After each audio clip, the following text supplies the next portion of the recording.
Hi there. Good evening. Welcome here to the Prog Monster. My name is Murph. I am the host of this show, a show dedicated to progressive rock and other forms of rock music. So, this is an episode called Into the Progverse. Basically, I like to explore different things that are progressive rock related. So, I've done a few of the collection episodes, my collections of certain progressive rock bands.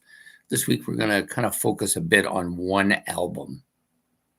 And the album I've chosen is this one, Yessongs. This is the first live album by the rock band Yes, released, I believe, in 73. But we're going to get my glasses on so I can see this. So this was released in 73. So it would have included, of course, all their early albums up to and including Close to the Edge. This was actually believe this was the first album for Alan White to make his appearance as a member of Yes, too. I'm going to take this little booklet out here. So a little bit about the history of this album. I'm not an expert on the history of this album. My personal history is that, as many of you know, I've said this before. I had a friend growing up, and we would often split the cost of albums by him buying one and me buying another. So we decide on two albums, and then he would get one and I would get the other, and then we would tape each for each other so that we would both have the album, but only one of us would have the vinyl album. And so this was the same for this particular album. So he decided he wanted this album, so he was going to buy it and tape it for me. And in return, I was going to buy Yes Shows, which was out by then, not by 73, but by the time we decided to do this. And so I taped that and gave that to him. This turns out to be the better of the two albums. Maybe the clarity on Yes Shows was better, but this has much better stuff on it. So anyways, when this album came out, as you can see, the booklet has some really awesome pictures in it too. I like this picture a lot. A lot of Roger Dean artwork. Here is another one. So you got one at nighttime and one at daytime, kind of. This one's very interesting. I don't know if anybody's seen this. If you've owned the album, you probably have. Excellent. Kind of reminds me of a guitar, those floating mountains. That doesn't really look like it or anything, but just kind of reminds me because of that kind of floating look to it. And then you've got your final page here, which features the contents of the album and a nice picture on the back here of the members of Yes performing. Chris Squire, Steve Howe, Alan White, Rick Wakeman, John Anderson, and I believe that's Steve too. Anyways, very familiar cover. Most people who are Yes fans will know this cover instantly. And so with this particular disc, it's a 2-disc CD, although in reality, this was a 3 vinyl album collection. And I believe that up until that point, I don't believe anybody else had done a live 3 vinyl album collection. I don't believe so, but I could be wrong. But I can't think of a single one like that. Lots of double ones, but no triple ones, I don't think. So anyways, for CD, there's only two doubles. There's only the 2 CDs on the list. So part of the story goes that they did this because many fans were saying, that stuff that they produced on Fragile and Close to the Edge, which was outstanding, they didn't think that they could duplicate it live. So that's why there was no live album.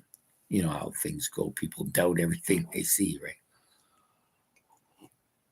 And this clearly shows that is not the case. So how does this album kind of rank with me as far as live albums in general, and Yes, the live albums specifically. So specifically, I think this is probably Yes's best live album. And I base that on kind of on content and on abilities and on the song selections. Some of their other albums, and they have many of these live collection albums now. Um, they may have one or two great tracks on there, but I don't think it doesn't really encapsulate all these songs the way I came to know them when they first came out. And I think this album kind of does that. So specifically, I think it's Yes's best live album. How does it rank against other groups and other live albums? I think it's fair. I don't think it ranks up in the top 10 or so live albums of all time. But it's definitely a great album. Um, maybe it's a top 10, I'm not sure, but it's definitely. I think there's some other live albums by other bands I think are better. Some of the Genesis ones, for instance. I think at least one of the Rush albums for me does. And there's some other groups. I want to say, of course, The Who have several live ones that I think are absolutely outstanding as well. So, and there are some other bands too, but for as far as Yes goes, I think this is probably their best. So this is a digitally remastered version of it by Joe Gastwerk at Ocean's View Digital. So this was, I think, the original copy. I don't think this is another upgrade or it's not a Stephen Wilson one, that's for sure. And this, of course, was produced by Eddie Offord and Yes as well. So there are 2 discs, as we know. There are some stuff on here from Rick Wakeman as well, not just Yes stuff. I do believe I'm just looking quickly here, but no, and I guess I'm wrong. I thought there was some John Anderson stuff as well, but there apparently is not. I don't know why I thought that. It just came to me to think that. But there are excerpts from The 6 Wives of King Henry VIII on here, and the opening excerpt from the Firebird Suite, which is like only 3.5 minutes long. So it opens with that particular thing. So I'm just going to talk about the tracks now. So it opens with this excerpt from the Firebird Suite, which is good. It's very kind of almost like a parade type feeling where everything is opening up and there's a grand scheme to the thing. It gives me that feeling when I see it, or when I hear it, I should say. And then it goes into Siberian Katru, which is one of the 3 tracks from Close to the Edge. Probably my least favorite track on that, but by far not a bad song at all. I do love it. It's probably the heaviest track of the 3 tracks from that album, and they do a masterful job of it on this particular album. Yeah, it's a great opening song. It kind of leads into like a kind of a heavy feeling for the album, which I liked quite a bit. Then they back it with Heart of the Sunrise, which is also a heavier track. The bass on Heart of the Sunrise, fantastic. And on the live album, I think it's even better. This is just a fantastic track. Then they move to a more underscored song that maybe the average person wouldn't know. Only diehard Yes fans and people who follow progressive rock would know. This is a great track, excuse me, called Perpetual Change, which is off their 3rd studio album called the Yes album. It doesn't get the notoriety of some of the other tracks on that album, but they did select to play it here live. And it, again, another long one, 14 minutes, the longest of the 3 thus far.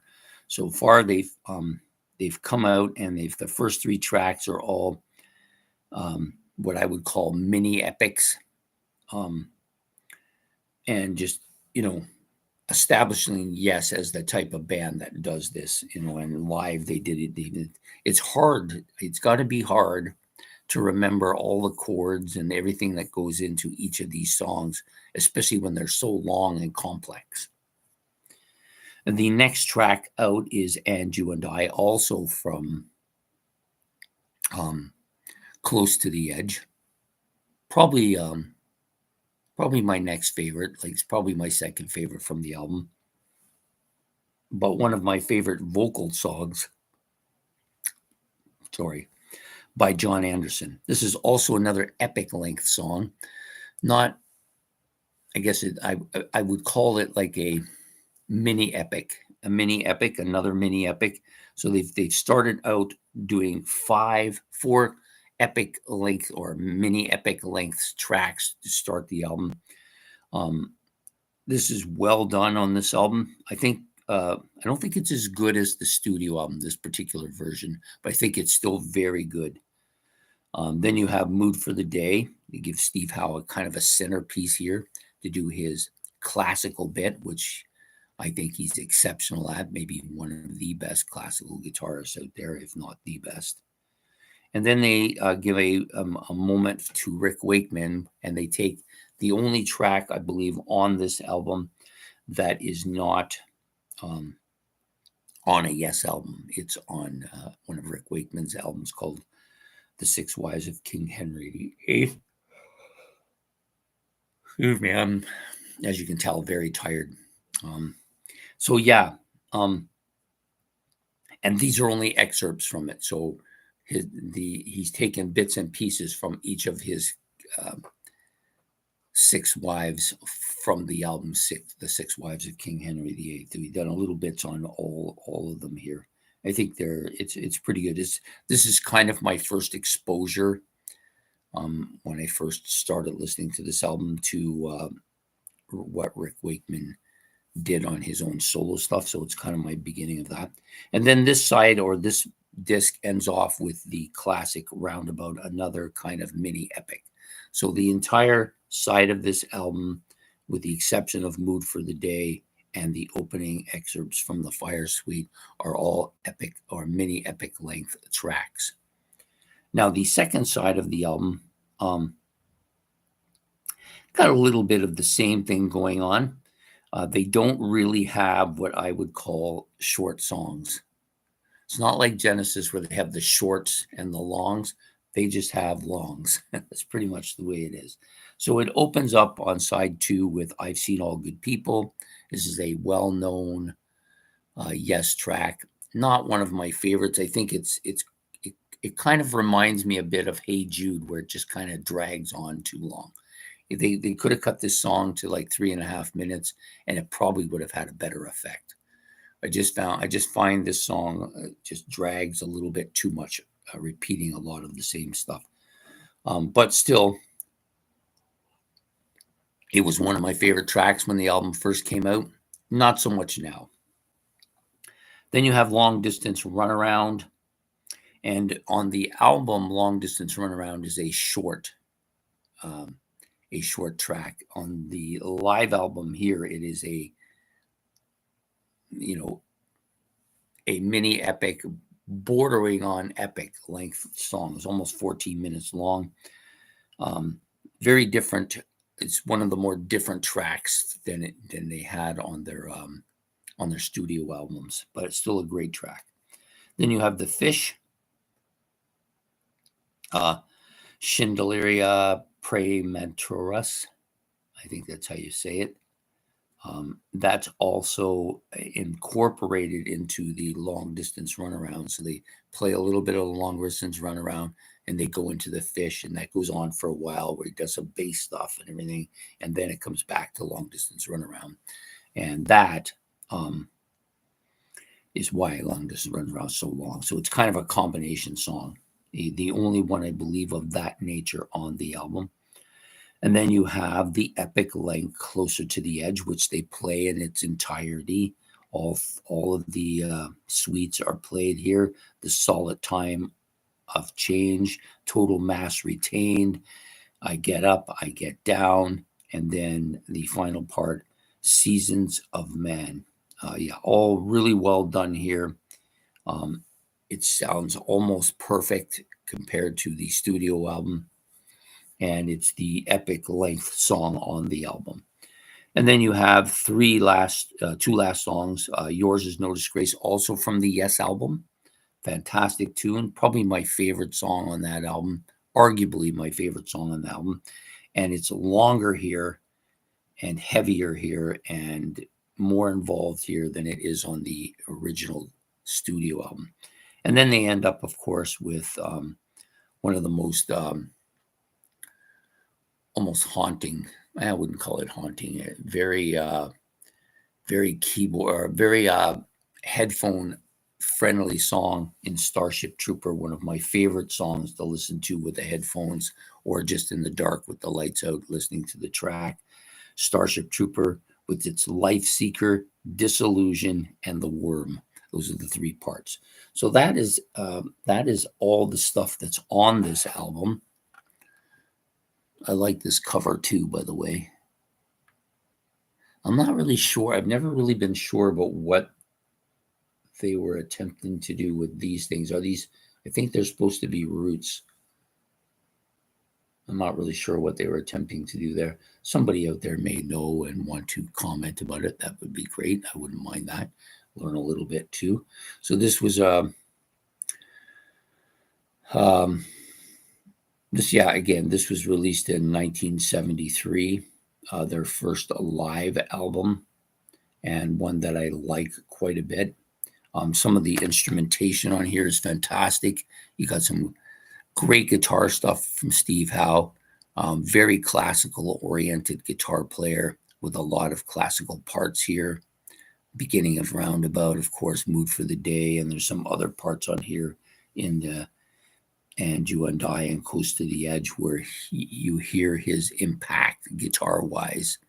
So they basically only covered 3 albums from their original 5. They didn't put anything from the first or the second album on here. They just stuck with the 3 Yes album, Fragile and Close to the Edge. But they did them. But they included almost everything, which was fantastic. You also have Rick Wakeman here, just absolutely killing it on just about everything he plays on here. You get to hear the solo from Close to the Edge, which is one of the most memorable. I don't think it's his best solo. I think he has some stuff later on that's fantastic, but the solo on Close to the Edge is a very memorable solo. I love the sound of Starship Troopers here, and you also get with some of the stuff off the Yes album that's Rick Wakeman wasn't on, you get a little bit of a different flavor for the keyboards than you would have had with Tony Kaye on keyboards. The members are featured on this album, which I haven't said. Of course, Alan White on the drums on most of the tracks. There were a few tracks, and I'm not sure which ones they were, but we can take the book out. It probably tells us that featured Bill Bruford. They were previously recorded tracks, of course. I'm just looking here to see if it does say anything about that. I had my feel. I know there's at least one, probably 2. I believe there's 2 of them, but it's not going to say it here. Doesn't even give a list of people playing on the album, really. That's funny. Oh, okay, here it is. All tracks with Alan White plays on all the tracks on this album, with the exception of Perpetual Change, Long Distance Runaround, and The Fish, which were played by Bill Bruford. And at this time, Rick Wakeman appears courtesy of A&M Records. So you have a couple of spots on the album where Bill Bruford is still playing with the band. Obviously, this is before he left to join King Crimson. And, of course, the other members, Chris Squire, John Anderson, and I'm missing somebody. Who am I missing? John Anderson, Chris Squire. I think I said them all right. Steve Howe, Rick Wakeman, Bill Bruford, Alan White, John Anderson, Chris Squire. Chris Squire is fantastic on this album, but he's always fantastic. The best thing about Chris Squire, he's always forward in the mix. He's always one of the most forward instruments in the mix. Very few bands have a bass player that is that forward in the mix as he is, and just a fantastic bass player. I love him, miss him too. He's a great musician. So yeah, so that's my kind of indulgence on the Yessongs. This is an album that I haven't really talked a great deal about over the years. I'm not really, as most people know, I'm not really a live person, but I've grown to be a little bit more of a live person, especially where the DVDs are concerned, than I used to be, because I could never go to the concerts because of the hearing problem that I didn't want to develop and was worried I was going to. I don't know if I ever would have, but I had a couple of incidents that I don't want to repeat. So I stopped going to concerts. Plus now it's so bloody expensive to go to concerts. For the price of the ticket and the event, I could easily buy 50 or 60 albums in most cases. So I'd rather do that. And so I've confined myself basically to watching DVDs of these bands. And there's a ton of them out there, or I can just watch them on YouTube as well. I prefer the DVDs because then I can put it on my stereo system and crank it as much as I want. So I've grown a little bit more liking live albums than I once did. And back in probably up until maybe this channel, I probably only had half a dozen live albums that I liked. The Hard album with its live part, the Kiss Alive, both Kiss Alives, sorry, the two Rush live albums that I had owned, and this one, maybe the first Genesis album I had, and there's a few others sprinkled in there that I listened to periodically, but never was huge fan only of, and of course all the Who's live stuff as well. So other than that, I really didn't participate much in live albums. So now I've got a horde of stuff now that there's a lot to listen to and talk about. We will be doing a live experience album review probably next week with the Steve Hackett one that I got last month. I've watched both DVDs. I've watched and listened to both the CDs, and I wanted to talk a bit about them. So I'll probably do a special live experience episode for that as well. Sorry. Anyways, my back is held up tonight, and I'm probably going to cut this a little bit shorter just because of that. And maybe eventually we'll get back up to the 45 minute length videos. The other thing too is I'm going to change the night. So this show is I have a show that I was doing on Sunday night called Commonalities Compared, which came to an end. But we now, me and Ben have come up with a new show, and I'm going to switch it so that show comes out on Friday nights, and this show will move to Sundays. I think it'll be easier on my back, and I don't have work all day. This is very tiring at times, so I think I'd rather do that one on the Friday. It makes more sense for me, and then have this one move to the Sunday night. And we will also be doing another new show that will alternate with Not What We Hope For, which will be on the Thursday night. So, but these two shows, I'm toying with flipping them around. I'll know by Sunday if I'm going to do that. When I do this week, I will make a mention of that when it comes out. Anyways, I hope you've enjoyed this episode of Into the Progverse, featuring this album, a double CD live album by Yes called Yessongs, or a triple vinyl album, which is what it was originally. So I hope you've enjoyed that. Please hit the like and subscribe. If you want to make any comments about this album or anything I've said, or add to anything I've said, or correct anything I've said, you can put that in the comment section below, and we will see you Probably this next prog into the Progverse will probably be next Sunday, so 9 days from now, and we will be doing the new show that me and Ben have come up with on Friday nights instead. So we will see you then. Take care and have yourself a good evening, and goodbye here from Prog Monster. Bye.